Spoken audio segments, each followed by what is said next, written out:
This is Robert Gleeman with EMR Update. I'm talking with Divan Da've, CEO of OmniMD, which is a division of Integrated Systems Management Incorporated. And I want to thank you for talking with us today, Divan. Well, Robert, thank you very much for giving me an opportunity to speak to you. We have learned about you in the past regarding your great involvement in handhelds, PDAs. Mm-hmm. You have a very strong inclination to making things work with a PDA, don't you? It was true in the past, but lately, as the EMR has progressed tremendously, we have started shifting more onto the larger screen. The problem with the PDA or a smartphone, where our software is all supported now, is the real estate. That it's a very limited real estate you have on the screen, and you can do only limited functions. What would you say is your major focus right now? Our major focus, Robert, always has been our philosophy, which is one-stop shop for every services and product a clinic needs to automate themselves. And this is where we differentiate ourselves from all our competition. Mm-hmm.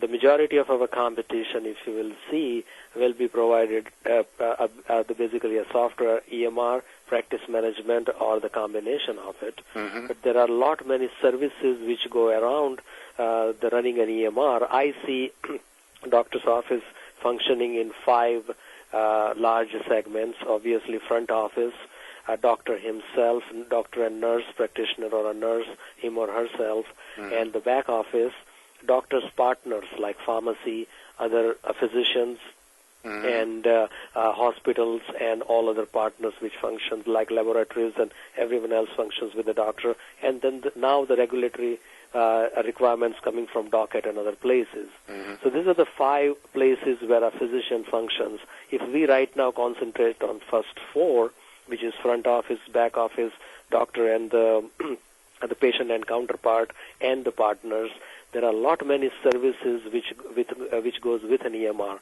And first of all, I'd like to tell you my view on the EMR. Whenever I speak to anybody about EMR, they think about documentation. Mm-hmm. And I will say that that's a very narrow definition of an EMR. To me, EMR is everything which a physician's office does, including even billing, because finally it is part of the patient's medical records. Though the billing has been out since the time of the doctor's practice inception, but still that is an entire EMR. So if you see even automated calls made to the patient's home to remind for an appointment next day is also part of an EMR. Mm-hmm. Checking eligibility is a part of an EMR. Sending a fax or a authorization to a referring physician about access to the patient record is an EMR. So you're involved in making a very complete system, as the name Integrated Systems Management might suggest. Absolutely. That what we want to do is, take an example of our supermarket. Maybe 50, 100 years back, we were used to go to the baker, the butcher, the candlestick maker to buy our groceries and all other needs. Now you go to Stop and Shop or A&P, where under one roof you get everything, and that's the value. Aggregation is the biggest business model in the world. Wall Street Journal aggregates all the financial news for you under one column so that you can read all the world's financial news. Your supermarket does the same thing about the grocery, and the basic requirements are met there. Similarly, in the EMR field or automation of a practice of a physician, each and everything what a physician does under the roof to automate should be taken care about. Either it's a service or it's a product.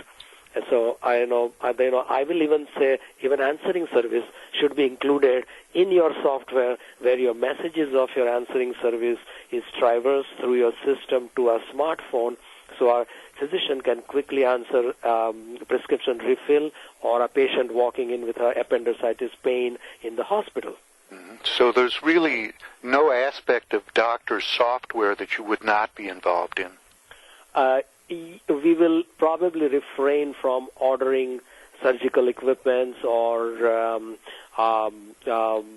finding a nurse or my front office personnel, like an HR activity. So those things we will refrain from entering into right now. But everything else where doctor needs to know about a patient should be integrated at one place, and that's where the biggest value comes. If you see in the information technology, which I've been in since 1982, I see silos of information and people working as a bridge between those silos of information. And a knowledge is in somebody's mind, and they use business rules which are being derived throughout the time, and they apply those business rules. They take information from one place, apply it, and give it to the another place. When you remove those silos of information and start making decisions very quickly, that's where the beauty of integration comes, and we see the systems from that perspective rather than doing quick documentation. Of course, the quick documentation doctor does is everybody's goal, but to do that documentation, how many other things work around it, one always needs to have a look at. I've read many of your articles. You're quite a prolific writer. Thank you so much. And they're very good. And one of them was about an ASP-based EMR. Is OmniMD ASP-based? Well, OmniMD is ASP and enterprise-based both. We use both models, and we have, I will say, 75% of our clients in ASP mode, and about 25% or so in the enterprise mode. All our larger clinics are going for enterprise, applications. And, I've noticed also that many times when a CEO of an EMR company writes a lot of articles, it's because he has a very deep interest in medicine. Now, did you study medicine, or is anyone in your family in medicine? Well, I have a twin brother who is a physician who has a very similar name. And many times people confuse me with him. So, yes, in my family, we come from the family of doctors. My grandfather was a physician. My brother is a physician. My uncles and aunts are physicians. So there are a lot of people who are physicians in my office, but I, per se, I'm not a physician, but I'm an information technologist, and I understand how the information has to be presented in front of my end user and make his or her life easy. And you have a lot of physicians you can talk to that you trust. Absolutely. We have right now 1,100 healthcare providers use our product right now. Wow, 1,100. That's terrific. Right. And how about as far as service?